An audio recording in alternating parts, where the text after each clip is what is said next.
So, ayan, yung hinihiling ni Nari na pang swimming. Wala akong makitang mermaid kaya. Ano to, unicorn ba to? Unicorn na? Rainbow. Rainbow, unicorn nga. Gradient. Yan guys. Tapos to yung extra dress niya. Yan yung para sa baby naman. Ang cute, ang liit-liit.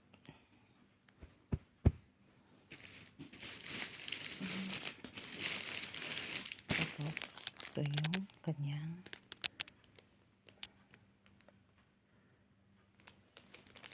decor.